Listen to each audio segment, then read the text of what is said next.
everyone, I'm Krista Powell. So today's video is about imparting wisdom and knowledge. It refers to the art of being silent.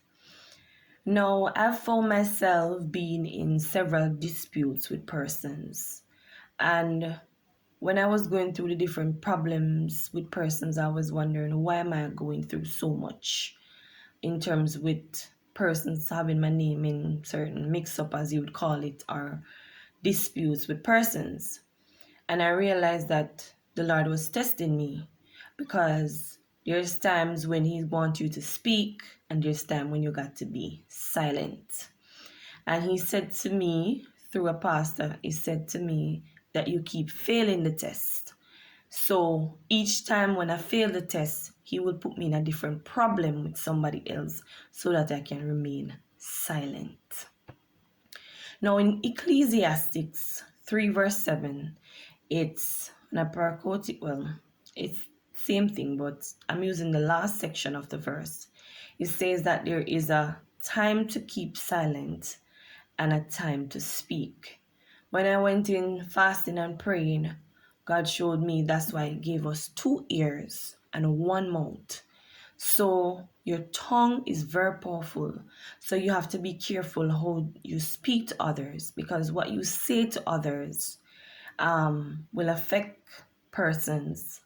And remember that the tongue speaks life and death. So you have to be careful what you say to persons.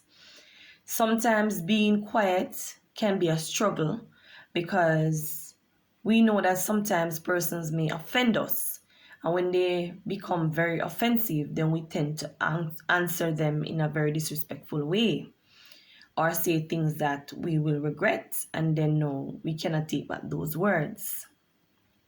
So what God is basically telling me, and said what I should share with you guys, is that you have to be careful how you speak and how you remain silent. There is a time where you have to be silent. So when God shows you your dreams and He shows you visions, not all the time you're going to share them, because there is a time when He will allow you to share them.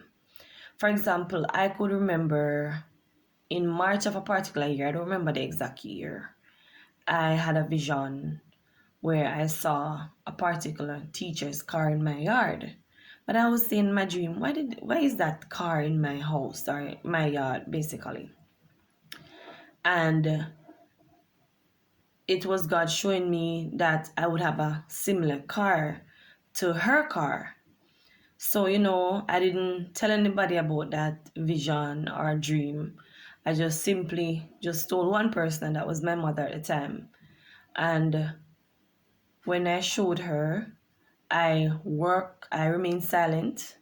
I basically, get my instruction from the Lord how about to go about it to get that particular car. And it was March of the following year, that's when I received that car. What I'm simply saying is that you have to be careful not to share everything with everyone, because sharing things sometimes will attract unnecessary warfares. And not because that person is your friend doesn't mean that you're going to tell her everything, because the devil might use that friend sometimes and make that person becomes your enemy. So you have to be careful how you speak and how you respond to others. And in certain situations like arguments, I know sometimes we're tempted to say awful things. Even myself is guilty of it. I've get mad and said things that I, not proud of, and I should not have said in the first place. But that's what God was showing me, that He was bringing me through a test, basically, to tell me that I need to remain silent, because I keep failing it. He keeps putting me in another situation with somebody else. So in James 1 verse 19, he's saying, my dear brothers and sisters, take note of this. Everyone should be quick to listen, slow to speak, and slow to be angry. I'm slow to become angry. What I'm simply saying is, remain silent. Listen to God's instruction. Allow Him within that quiet time to speak to you so you can know how to go about your day to day activity. Remember, there's a time to keep silent and a time to speak. Have a good day, everyone, and thank you for listening.